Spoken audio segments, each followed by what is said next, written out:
आनंद कुमार जी हमारे साथ बिहार पटना से जुड़े हुए हैं। भारतीय जनता युवा मोर्चा और शिक्षक सेल के माध्यम से प्रस्तुत इस फेसबुक लाइव के इस आज के कार्यक्रम में, जिन्हें पूरे विश्व से अलग अलग जगहों से आप सभी लोग और युवा शक्ति बहुत बड़े पैमाने पे हमें सुन रहे हैं, ऐसे इस लाइव को नागपुर से शिक्षक सेल के प्रदेश के हमारे प्रमुख माननीय कल्पनाताई पांडे जी, युवा मोर्चा के हमारे अध्यक्षा माननीय शिवानीताई दानी वखरे जी, माजी स्थायी समिति अध्यक्ष माननीय वीरेंद्र जी कुकरेजा, हमारे दक्षिण नागपुर भारतीय जनता पार्टी के अध्यक्ष माननीय देवेंद्र जी दस्तुरे, श्री कल्याण जी देशपांडे आदि सभी महानुभाव आज यहाँ नागपुर से भी हमारे साथ जुड़े हुए हैं। इसी के साथ साथ हमारे शहर के अध्यक्ष माननीय प्रवीण जी दटके, इनके आज्ञा से इस फेसबुक लाइव की हम शुरुआत करते हैं। और सबसे पहले प्रस्तावना के लिए मैं यहाँ पे नागपुर शहर भारतीय जनता पार्टी के अध्यक्षा माननीय शिवानीताई दानी वखरे, इनको यहाँ आमंत्रित करता हूँ।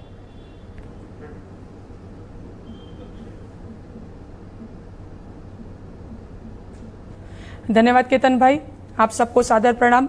भारतीय जनता युवा मोर्चा नागपुर महानगर एवं भारतीय जनता पार्टी शिक्षक सेल द्वारा आयोजित इस युवा संवाद कार्यक्रम में मैं आप सबका बहुत बहुत स्वागत करती हूं।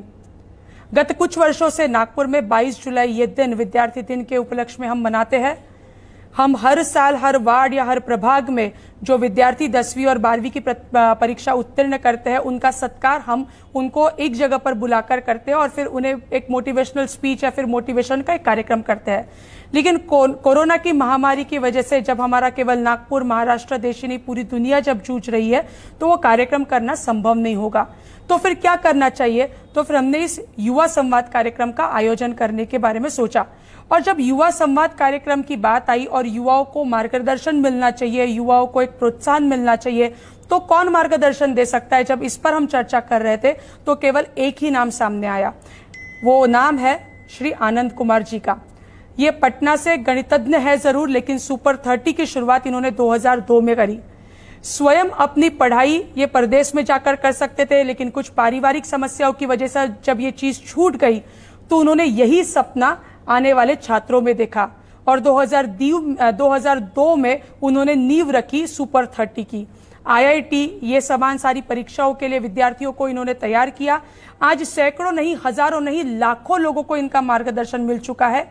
हमारे देश का नाम हमारे देश का परचम दुनिया में फहराने वाले आनंद कुमार जी। और आज ये युवा मोर्चा ही नहीं, पूरे नागपुर और जो लोग इस कार्यक्रम को देख रहे हैं, इन सबका ये सौभाग्य है कि आज स्वयं आनंद कुमार जी हमें मार्गदर्शन करेंगे। इन्होंने आज तक कई लाखों विद्यार्थियों को प्रोत्साहित और मार्गदर्शन किया है। और आज आने वाले दिनों में जब भारत एक ऐसी कगार पर खड़ा है, जब पूरी दुनिया भारत की तरफ देख रही है, भारत एक विश्वगुरु के तौर पर उभर रहा है। और APJ अब्दुल कलाम, इन्होंने सन 2000 में ही सपना देखा था कि 2020 में हम दुनिया को दिशा देने की काबिलियत रखेंगे।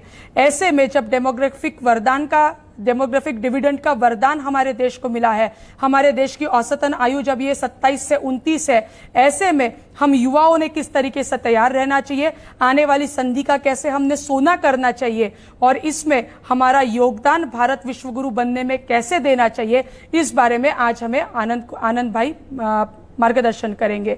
मैं आनंद भाई से अनुरोध करती हूँ कि हमें आप मार्गदर्शन करें, लेकिन उसके पहले आनंद भाई बहुत बहुत सहृदय धन्यवाद कि आपने बहुत कम समय में हमारा जो इनविटेशन था वो आपने स्वीकार किया और हम सबको मार्गदर्शन करने के लिए आपने हामी भरी और आज आप हमें मार्गदर्शन कर रहे हैं। और आप सभी युवाओं को एक नम्र निवेदन कि ये हमारा सौभाग्य है कि आनंद भाई हमें मार्गदर्शन कर रहे हैं और आने वाले दिनों में 140 करोड़ के देश में 1/140 करोड़ का भारत आप है और 1/140 करोड़ का भारत मैं हूं। आपने और हमने केवल अपने अपने हिस्से का भारत बनाना है, देश अपने आप अच्छा बन जाएगा। इसी आशा के साथ आपसे विदा लेती हूं और आनंद भाई से अनुरोध करती हूं कि आप हमें मार्गदर्शन करेंगे। बहुत बहुत धन्यवाद।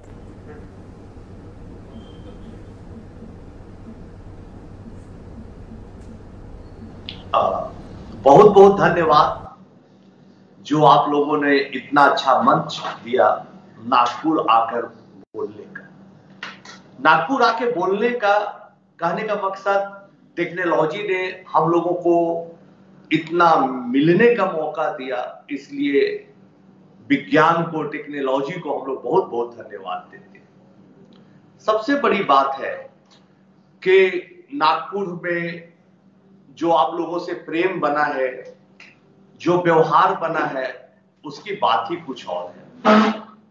अपने जीवन काल में कई बार नागपुर आकर आप युवाओं से, विद्यार्थियों से मिलने का मौका मिला, लेकिन कोरोना वायरस के संकट पर आपकी याद आती थी। और ये मैं आपको बताना चाहूंगा कि मैं जब भी नागपुर आया हूं, अपनी बातों को आपके सामने रखा हूं, तो बहुत मेल, बहुत मैसेज हमारे पास आए जिसकी चर्चा मैं नहीं कर सकता हूं, बता नहीं सकता हूं कि कितना ह्यूज रिस्पांस आप लोग देते हैं। तो दोस्तों, अब हमारी जिम्मेवारी बन गई कि इस कोरोना महामारी के संकट में भी एक बार आपसे मुलाकात हो। मैं बहुत बहुत धन्यवाद देता हूं प्रवीण जी डकाते का, समय जी का, शिवानी दानी जी का धन्यवाद देना चाहता हूं, कल्पना ताई जी का धन्यवाद देना चाहता हूं, विक्की जी का, देवेंद्र दस्तूरे जी जिन्होंने काफी मेहनत किया है इस कार्यक्रम को आयोजन करने में, कल्याण देश पांडे जी का भी बहुत बड़ा हाथ है इस कार्यक्रम को आयोजित करने में। मैं तमाम लोगों को धन्यवाद देना चाहता हूं, ब्रजेश मानस जी को भी धन्यवाद देना चाहता हूं कि उन्होंने सौभाग्य दिया एक बार आप लोगों से फिर मुलाकात करने का। आजकल मैं देख रहा था ईमेल पर बहुत सारे प्रश्न आ रहे थे कि सर मैं क्या करूं, कोरोना का ये संकट है, पढ़ाई नहीं हो रही है, स्कूल बंद है। तो हमारे मित्रों, आपको थोड़ी भी चिंता करने की जरूरत नहीं है। सबसे पहली बात कि आप ये सोचिए कि ये जो कोरोना का संकट है, ये सिर्फ नागपुर के लिए नहीं है, हमारे देश के लिए नहीं है, दुनिया के लिए पूरे संकट का माहौल बना हुआ है। पूरी दुनिया इस संकट से जूझ रही है, लेकिन घबराने की जरूरत नहीं है। स्वामी विवेकानंद कहते थे कि जीवन में दुख और सुख दोनों है। स्वामी जी ये भी कहते थे कि जो इन विकट परिस्थितियों में भी अपने आप को बनाए रखता है, वही विजेता बनता है। मैं अक्सर स्वामी जी की किताबें पढ़ता था अपने विद्यार्थी जीवन में और पाता था कि एक अजीब सा ऊर्जा का प्रवाह अपने शरीर में, एक पूरे जोशो खरोश के साथ आगे बढ़ने की जो मोटिवेशनल बातें होती थी, मोटिवेशनल बातें उनकी होती थी, अद्भुत हुआ करती थी। इसलिए मुझे आज याद आ रही है स्वामी जी की बातें कि इस प्रतिकूल परिस्थितियों में हम लोग धारा के विरुद्ध बहते हुए, हम भारतीय, भारत माता के लोग संघर्ष करके पत्थर का सीना तोड़कर दिखाएंगे कि हम भारतीय युवा हैं और हमारी क्षमताएं क्या है। घबराने की तो एकदम जरूरत नहीं। बहुत सारे बच्चे, जब मैं नागपुर गया था तब भी पूछते थे सेमिनार में कि सर आप ये बताइए कि पढ़ाई कैसे हो। हमने पूछा भाई क्या दिक्कतें हैं आप बताएं। तो सर दिक्कतें तो बहुत है, दिन में स्कूल चला जाता हूं, कुछ बच्चे बोले कॉलेज, शाम को ट्यूशन, कोचिंग, समय कहां मिलता है, समय तो मिलता ही नहीं। दोस्तों, ये प्रकृति ने, ये ईश्वर ने आपको एक मौका दिया है, एक चांस दिया है, एक अवसर दिया है अपने आप को और बढ़ा लेके। कभी ऐसा न सोचे कि ये हम लोगों को पीछे ले जाने की बात हो रही है, बल्कि एक आगे बढ़ने का मौका दिया हुआ है। अब तो न स्कूल जाने की जल्दीबाजी है, ट्यूशन कोचिंग समाप्त है, थोड़े बहुत ऑनलाइन क्लासेस हो रहे हैं, परीक्षाएं भी लंबी खींच गई हैं। इसका मतलब ये आप कभी मत समझे, ऐसा कभी आप नहीं सोचे दोस्तों कि आप बिना मतलब का जी रहे हैं, बल्कि अब आपको एक मकसद बनाना होगा जीवन का, और वो मकसद बनाने का वक्त अभी आ गया है। तमाम प्रतिकूल परिस्थितियों में भी अवसर तलाशने का वक्त अभी आ गया है। मैं अपना छोटा सा एग्जाम्पल दूंगा, मैं मामूली एक शिक्षक हूं, फिर भी अभी कोरोना वायरस में जैसे ही हमारे माननीय प्रधानमंत्री जी ने जनता कर्फ्यू का आह्वान किया, मैंने तुरंत शुरू कर दिया सॉल्व एंड विन जैसे चैलेंजिंग प्रॉब्लम्स को देना अपने सोशल मीडिया पर। दैनिक भास्कर, नवभारत टाइम्स, कई अखबारों के लिए रेगुलर कॉलम लिखना, सप्ताह में 5 दिन 7 दिन तक मैंने लिखा। आप लोगों से बातचीत करना वेबिनार के जरिए से, खोजना, सोचना कहां कहां मैं गया था, कहां के बच्चों का ज्यादा क्वेश्चन आता, उनसे एक बार मुलाकात की जाए, ऐसी बातें आजकल मैं कर रहा हूं। अपने आप को इंप्रूव करने के लिए ऑनलाइन के जरिए कैसे जाया जाए, ऑनलाइन टीचिंग करके आप लोगों तक कैसे पहुंचा जाए। मैथमेटिक्स अभी मैं 30 बच्चों को पढ़ाता था और ज्यादा से ज्यादा बच्चों तक कैसे टेक्नोलॉजी के माध्यम से पहुंच पाऊं, ये बात है। तो अभी क्या, इस कोरोना के संकट के पहले हमें लोग बुलाते थे, आप लोग मुझे आमंत्रित करते थे कि आइए आनंद कुमार आप बच्चों से मिलिए, उनको उत्साहित करिए, उनका मार्गदर्शन करिए, ऐसी बातें अक्सर हुआ करती थी। उस समय तो टेक्नोलॉजी के माध्यम से हम लोग मुलाकात कर सकते, एक दूसरे से बात कर सकते हैं, और अभी आपको लाइव हम लोग एक दूसरे को जैसे बात कर रहे, देख रहे, ऐसा महसूस कर सकते, ऐसा विकल्प ही नहीं था, ऐसा ऑप्शन ही नहीं था।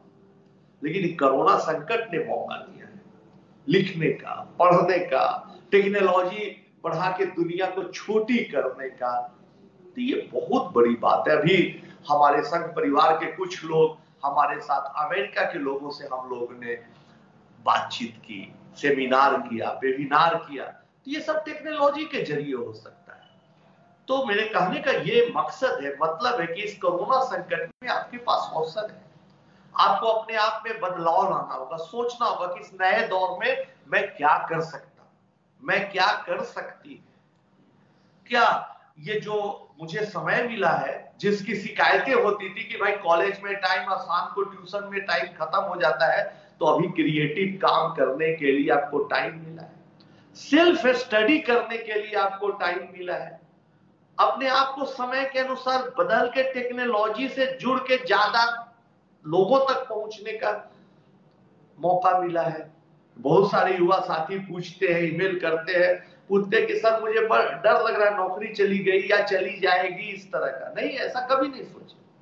ये प्रकृति का नियम है कि जब जब दुख आता है उसके बाद सुख आता है। स्वामी जी हमेशा कहते थे कि दुख और सुख एक पहिए के दो पहलू है, इस साइड है, एक इस साइड, ऊपर नीचे। तो जैसे जैसे दुख और समय का चक्र घूमता है, दुख सुख आता है।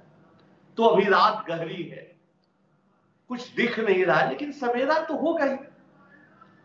और उस सवेरे में जो नए भारत की तस्वीर है वो हम लोग ही मिलके लिखेंगे। ये कहने में मुझे जरा भी संकोच नहीं है कि कोरोना वायरस फैलने की बात हो, फैलाने की बात हो, जो भी हो, या भारत के साथ अन्य देशों के साथ चाइना का जो बर्ताव रहा है, उससे चाइना के संबंध कई देशों से खराब हो गए। और मैं तो मानता हूं कि आपको हमेशा व्यवहार पर ध्यान देने चाहिए। व्यवहार कुशलता सबसे बड़ी चीज है। अगर आप व्यवहार कुशल है, सामने वाले को सम्मान करते हैं, उसको कभी ऐसा महसूस नहीं होने देते कि वो आपसे अपमानित हो रहा है, उसकी बेइज्जती हो रही है, वो हार गया है, ऐसा एहसास कभी नहीं दिलाते किसी को, तो आपकी जय जयकार होती है। लेकिन चीन हमारे साथ उल्टा किया। हम लोग उसके साथ इतना अच्छा व्यवहार किया, उसके प्रधानमंत्री जी आए तो हम लोगों ने इतना स्वागत किया, मान सम्मान दिया, और हमारे साथ क्या हुआ जो आप जानते हैं। तो चाइना का जो रिलेशन है, अमेरिका, जापान, हर जगह से उसकी स्थिति खराब हो रही है। इसका लाभ हम लोगों को ही मिलने वाला है। इस परिस्थिति का भी लाभ मिल रहा है, अभी तो तुरंत नहीं दिखाई पड़ रहा है, लेकिन आने वाला कल का जो स्वर्णिम भारत है हम लोगों का होने वाला है। जितने मैन्युफैक्चर की कंपनियां थी, चाहे जापानीज कंपनियां हो, अमेरिकन कंपनियां हो, यूरोप की कंपनी, सारा लोगों का ज्यादातर सेटअप मैन्युफैक्चर करने के लिए फैक्ट्री, कंपनी सब चाइना में। अब धीरे धीरे वहां से उन कंपनियों को हटाने की बात हो रही है।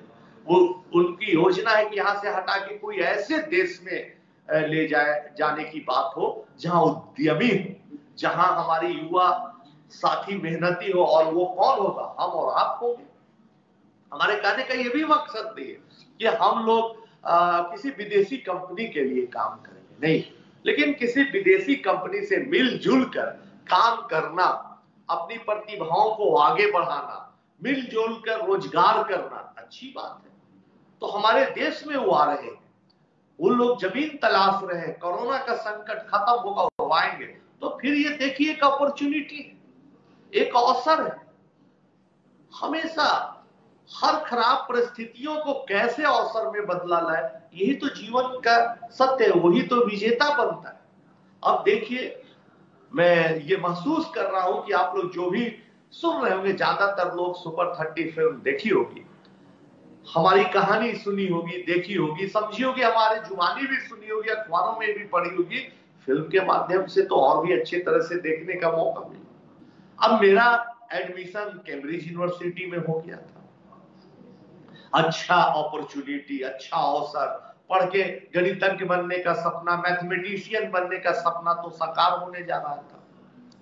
लेकिन हमारे पास इतने भी पैसे नहीं थे कि मैं हवाई जहाज का टिकट खरीद सकूं। पिताजी काफी टेंशन में थे कि भाई बेटा को कैम्ब्रिज यूनिवर्सिटी में एडमिशन मिला है, मेरा बेटा पढ़ के मैथमेटिशियन बनेगा, बड़ा शिक्षक बनेगा, वापस आके बच्चों को पढ़ाएगा, देश में कुछ तब्दीलियां लाएगा। पिताजी बहुत खुश थे, नए रिसर्च करेगा, बहुत सारी खुशियां थी।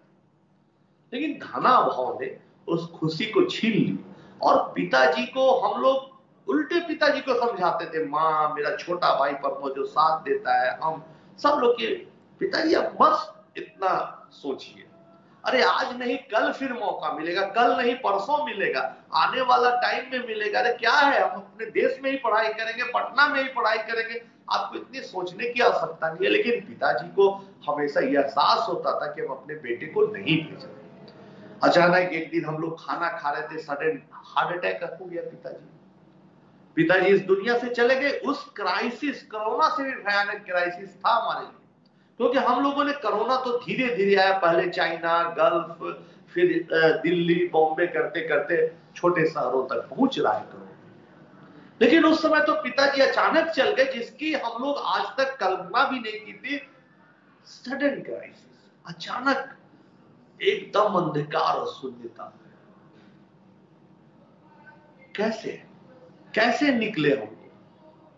हो सके टूट जाते, कुछ न कर पाते, ज्यादा से ज्यादा पिताजी के जगह पर मिलने वाली सरकारी नौकरी जो अनुकंपा के आधार पर डाक विभाग में मिलती है, पिताजी डाक विभाग में एक मामूली कर्मचारी थे, वो नौकरी करते।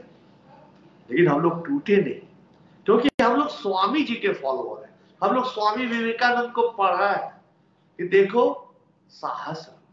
बचपन में थोड़ा आभास होता था, विश्वास नहीं होता था कि स्वामी जी बोलते हैं कि भाई तुम में तो एकदम अद्भुत शक्ति है। मैं सोचता था कहां शक्ति है भाई, एक आदमी से शायद कुश्ती लड़ो तो नहीं जीत पाओ। अरे तुम तो पहाड़ को टुकड़े टुकड़े कर सकता हो, एक बड़ा पत्थर नहीं हिलता है। तुम समुद्र पी सकते हो, 1-2 लोटा पानी से ज्यादा पीना पॉसिबल है। लेकिन नहीं, स्वामी जी की जैसे जैसे उम्र बढ़ते गई, अनुभव बढ़ता गया, लगा स्वामी जी सच करते हैं। तब पिताजी गुजर गए तो उनकी बातें याद है कि कठिन परिस्थितियों से भागो मत, उसका मुकाबला करो, उसको महसूस करो, उससे कुछ सीख लो और उसका मुकाबला करो और विजेता बनो। एक बात स्वामी जी कहा करते थे। मैंने कुछ दिनों तक प्राइवेट कोचिंग इंस्टीट्यूट में पढ़ाया, जैसा फिल्मों में देखा, लेकिन अंतरात्मा से आवाज आई नहीं। हमारे देश में ऐसे हमारे जैसे हमसे भी ज्यादा मेधावी लाखों विद्यार्थी हैं, करोड़ों विद्यार्थी हैं, जिनके पास मेरिट है, पढ़ने की ललक है, जिज्ञासा है, लेकिन सुविधाएं नहीं है। दोस्तों, ऐसे लोगों के लिए काम करना मैंने शुरू किया। सुपर 30 की शुरुआत कैसे क्राइसिस से अवसर में हम लोगों ने इसको तब्दील किया। हमारे पास जो बच्चे आते हैं, अभिषेक जैसा बच्चा जिसकी माताजी 200 रुपया एक महीना में आज से 20 साल पहले नहीं कमा पाती थी, पिताजी बेरोजगार थे, आया हमारे पास, सर मुझे पढ़ा दीजिए। आजकल आप देखिएगा हमारे फेसबुक पर मैं अक्सर कहानियां लिखता हूं बच्चों, और आज अभी से कैलिफोर्निया में, लंदन में, मॉस्को में, जहां तहां नौकरी करते करते टेक्सास में पहुंचा। अमेरिका में बड़े पोजीशन पर है, खूब खूब पैसे कमा रहा है, अपने माता पिता की सेवा कर रहा है और अपने देश को, अपनी मिट्टी को नहीं भूला। अक्सर आता है पटना, सुपर 30 के बच्चों को पढ़ाता है, उनका मार्गदर्शन करता है। तो मेरे कहने का मतलब है बच्चों, युवा लोग, कि अवसर में बदला उसने, अपनी गरीबी को ही अपना ताकत बनाया। शशि नारायण पिताजी बेचारे मामूली काम करके मुश्किल से घर चला पाते थे, बहुत मुश्किल। सरकारी स्कूल में पढ़ने वाले ये सब बच्चे, और आज शशि IIT खड़गपुर में गया सुपर 30 के बाद, वहां पढ़ के यूरोपियन स्कॉलरशिप कंपटीशन में पूरे यूरोप, पूरे अमेरिका और पूरी दुनिया में रैंक बोल रहा है। ऐसा बच्चा जो ठीक से भोजन नहीं कर पाता था, बीमार पड़ जाता था कमजोरी से, जॉन्डिस का शिकार हो जाता था, और आज गूगल में, लंदन ऑफिस में रिसर्च साइंटिस्ट। निधि झा जिसके पिताजी ऑटो ड्राइवर, झोपड़ियों में रहता है परिवार, हो सके कोई शाम चूल्हा न जले उनके घर, सुपर 30 में आकर मेहनत करके बच्ची IIT करने के बाद आज L&T में काम कर रही है। ऐसे सैकड़ों उदाहरण है। हरिमोहन पांडे उत्तर प्रदेश का रहने वाला बच्चा, हरिमोहन पांडे के पिताजी खेत में काम करते थे, अपनी जमीन नहीं, पूजा पाठ भी नहीं करवा सकते थे, पढ़ाई नहीं की थी, लेकिन आज हरिमोहन पांडे IIT क्वालिफाई किया, अपने कमजोरियों को, मजबूरियों को ताकत बनाया, अमेजॉन कंपनी में बड़े पोजीशन पर। तो ऐसे सैकड़ों एग्जाम्पल हमने अपने जीवन में जिए, अपने जीवन में देखा है दोस्तों, कि तमाम मजबूरियों में, कठिनाइयों में, कष्ट भरे जीवन में, कठोर परिश्रम के बल पर, दृढ़ इच्छा की शक्ति के साथ मेहनत करके हमारे युवा साथी दिखा दिया है कि भारत माता की संतान में कितनी ताकत है। इसलिए हम तमाम सुनने वाले विद्यार्थी गणों से यही बोलना चाहेंगे कि आप पॉजिटिव बनाए रहें। अभी अपने में बदलाव लाने का टाइम है। जीवन का सबसे बड़ा सत्य, परम सत्य है बदलाव। बदलाव से बड़ा सत्य कुछ भी नहीं। तो जो समय के अनुसार अपने आप को बदलता है वही आगे बढ़ता है। जो समय के अनुसार अपने आप में बदलाव नहीं लाता है वो पिछड़ जाता है। हालांकि बदलाव लाना, बदलाव को सीखना, उसको एडॉप्ट करना सहज नहीं होता है। याद करिए कि आप जब पैदल चलते थे, आराम से चलते थे, लेकिन एक बार उत्साह बढ़ा कि भाई साइकिल सीखी जाए। आपने साइकिल चलाना सीखा, दिल से सीखा, मन से सीखा, लेकिन सीखने वक्त बहुत कठिनाई होती होगी। उत्साह है फिर भी कठिनाई, गिर गए, घुटने छिल गए, चोटें लग गई, छोड़ो साइकिल चलाना, इससे अच्छा तो पैदल आसान चलना है, पैर पर खड़े होकर चलते। क्योंकि हम भूल जाते हैं कि जब हम घुटने के बल पर चलते थे, उससे जब पैदल चलना स्टार्ट किया तो गिरते थे। बचपन में ये स्मृतियां नहीं होती है, साइकिल चलाने वक्त स्मृति रहती है। फिर एक बार जब साइकिल सीख जाते हैं, सोचिएगा, सुन के आप लोग जो भी सुने, एक बार जब आप साइकिल चलाना सीख गए होते हैं, क्या मजा आता है। साइकिल चलाने में जो मजा आता है वो सच बताते हैं, आप 4 पहिए की अच्छी गाड़ी या हवाई जहाज उड़ाने वालों से भी मैंने बात की है, उतना मजा कभी नहीं आता। लेकिन जो पैदल से साइकिल चलने का बदलाव है उसको एक्सेप्ट करना है। दोस्तों अभी बदलाव है, ऑनलाइन क्लासेस का समय आ गया है।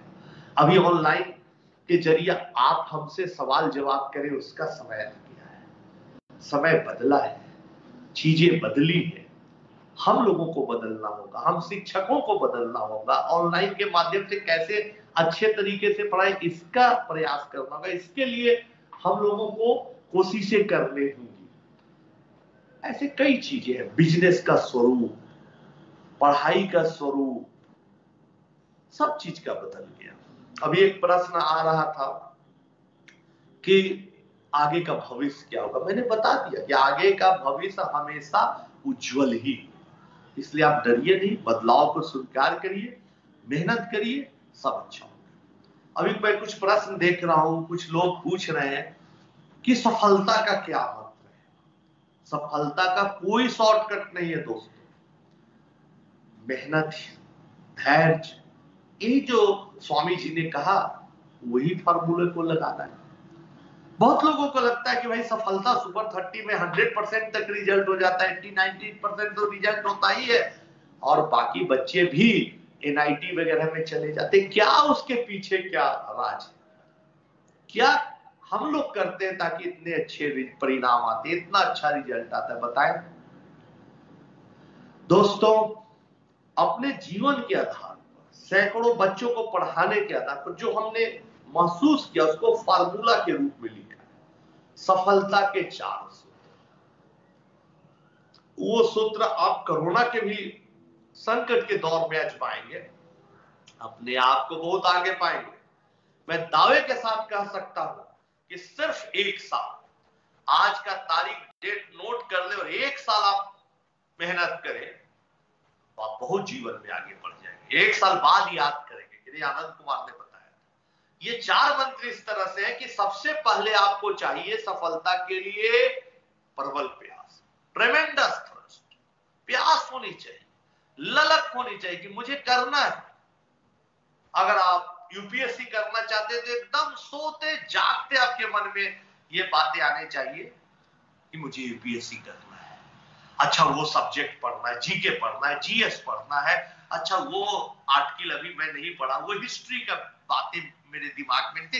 ये साइकिल घूमते रहना चाहिए दिन में, रात में, सोने वक्त तक, सुबह उठने से लेकर सोने वक्त। प्यास होनी चाहिए, छटपटाहट और बेचैनी होनी चाहिए अपने उद्देश्य के लिए। दूसरा मंत्र जो है वो है सकारात्मक सोच, पॉजिटिव थिंकिंग हमेशा बनाए रखिए। कभी मत सोचिए कि मुझसे ये काम नहीं होगा। आप देखिए मामूली मामूली लोग जिनकी कोई पहचान नहीं होती है, जिनको कोई जानता नहीं है, मेहनत के बल पर कहां कहां गए और क्या इतिहास बना दिया। तो सकारात्मक सोच की वजह से जिस दिन आप सोचेंगे कि मुझसे नहीं हो गया, आप हार गए। हमेशा सोचिए आने वाले कल के हीरो आप हैं। घबराना नहीं है, डट के मुकाबला करना है समस्याओं का, गरीबी का, निर्धनता का, लाचारी और मजबूरियों का मुकाबला करना है। मन को पॉजिटिव सोच से, सकारात्मक सोच से भरे रहना है कि नहीं, आने वाला कल हमारा है, एक न एक दिन सफलता जरूर मिलेगी। इस भाव से पढ़े, कभी 1%, 0.1% भी अगर बातें आपके मन में निगेटिव हो गई तो सारी चीज निगेटिव हो गई। इसलिए हमेशा याद रखिए कि आप पॉजिटिव भाव से भरे रहें। तीसरी बात है अथक प्रयास, सोते जागते खाते पीते मेहनत करते रहे बिना रुके। स्वामी जी कहते थे चलते रहो, चलते रहो, उस दरवाजे को खटखटाते रहो, अंतिम सांस तक खटखटाते रहो, इस उम्मीद में कि दरवाजा खुलेगा। उस तरह की मेहनत की बात मैंने अपने बच्चों से की।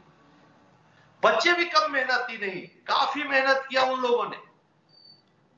आज सुपर 30 का जो नाम है, जो प्रतिष्ठा है, उन तमाम बच्चों का परिश्रम है, उनकी मेहनत है, कठोर परिश्रम है कि आज सुपर 30 इस मकाम पर है। छुट्टी है संडे को, मान लीजिए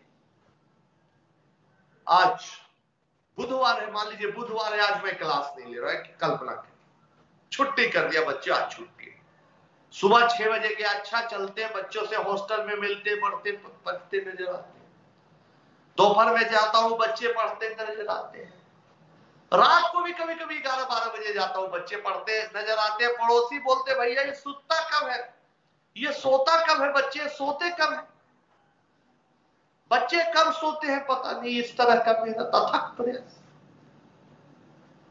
तो 3 बातों को मैंने बताया कि प्रबल प्यास, सकारात्मक सोच और अथक प्रयास। लेकिन इन तीनों के बाद एक बात का सबसे ज्यादा महत्व है, सबसे ज्यादा महत्वपूर्ण है, वो बात है असीम धैर्य।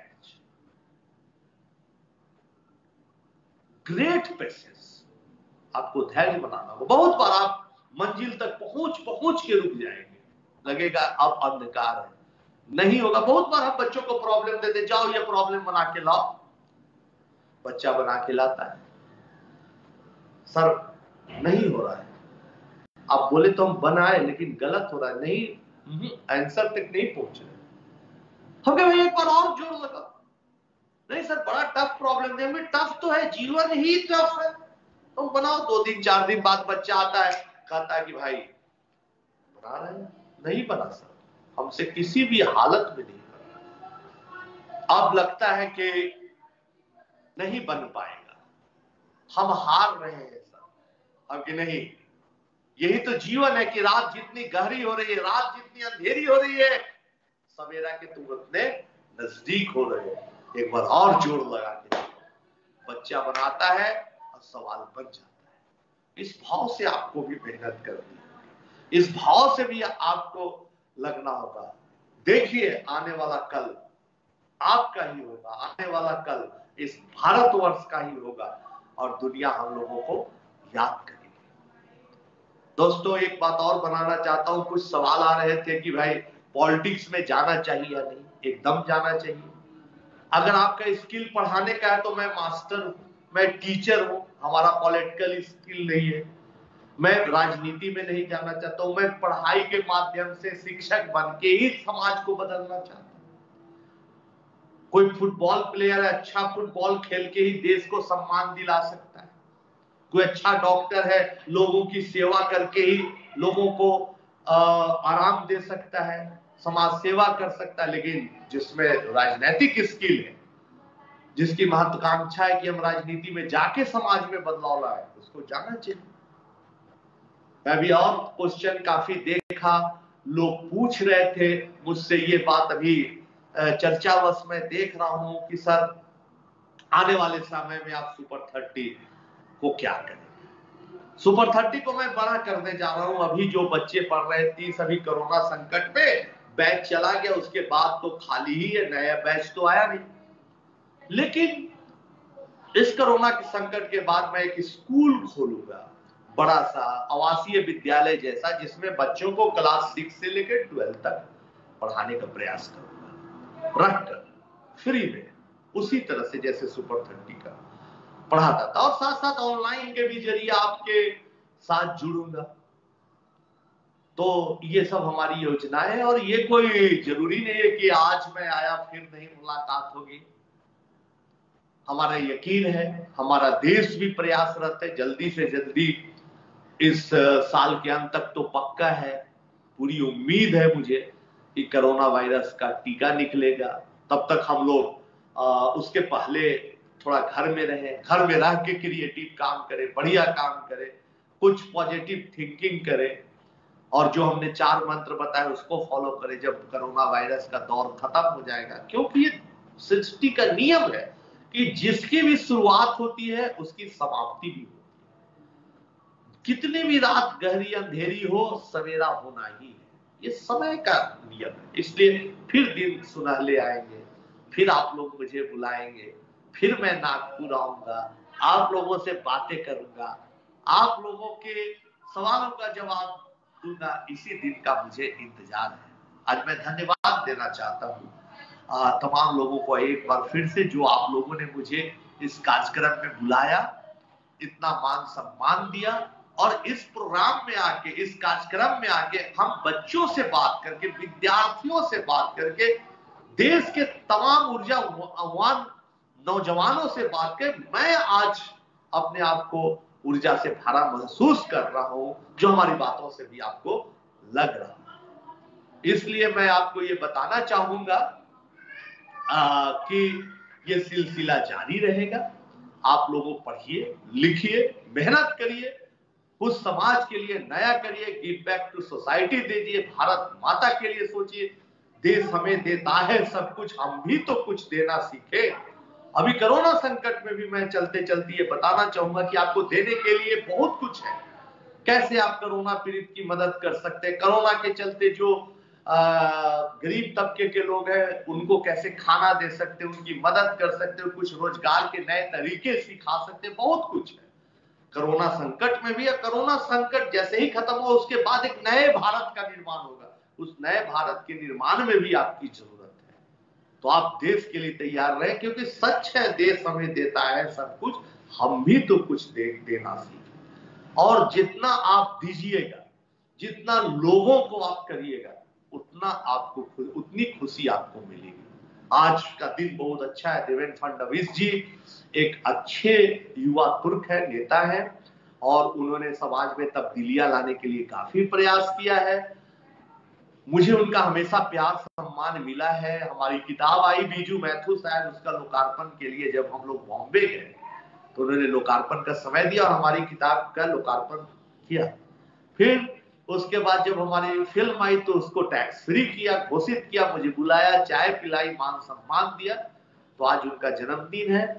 मैं तहे दिल से उनको दुआएं देता हूं, शुभकामनाएं करता हूं कि आने वाले टाइम में वो देश के लिए ज्यादा से ज्यादा कुछ अच्छा करें।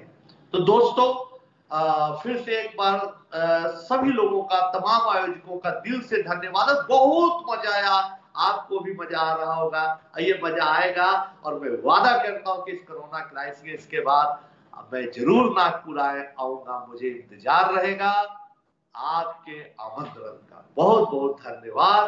भारत माता की जय।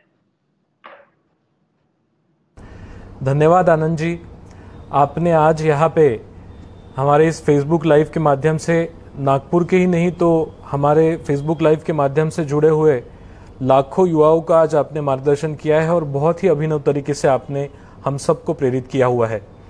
अभी आगे हम आभार प्रदर्शन की ओर बढ़ेंगे और आभार प्रदर्शन के लिए मैं हमारी शिक्षक सेल की अध्यक्षा माननीय कल्पनाताई पांडे जी को यहाँ पे आमंत्रित करूंगा। माननीय कल्पनाताई पांडे।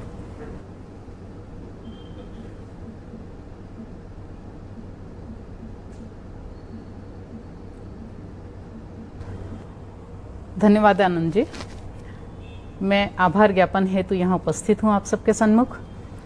सर्वहारा वर्ग के वंचित, पीड़ित ऐसे विद्यार्थियों को इकट्ठा कर संपूर्ण जगत में सेवा कार्य की एक अनोखी मिसाल जिसने पेश की है, ऐसे माननीय आनंद कुमार जी ने हम सबके सामने एक बहुत अच्छे तरीके से विषय रखा। वह भी ऐसे समय रखा कि लगभग सारा विद्यार्थी वर्ग, उनका पालक वर्ग आज पशुपेश में है कि कैसे होगा, क्या होगा।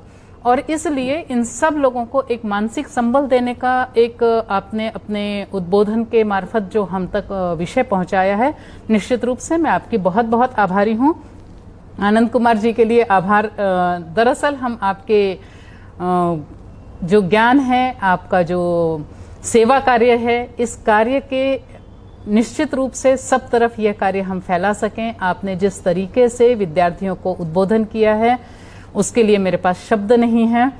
और समस्त विद्यार्थी, पालक वर्ग, शिक्षक वर्ग और सामान्य लोग, जिन लोगों ने यह सब सुना है, आज देखा है, हम सब जान रहे हैं कि कितना बड़ा एक काम है। और इस काम के द्वारा हम सामान्य लोगों तक, सामान्य विद्यार्थियों तक कैसे यह बात पहुंचा सकते हैं कि इस संकट काल में भी, कोरोना का ये जो संकट काल है, इस संकट काल में भी हम निश्चित रूप से आगे कैसे बढ़ें।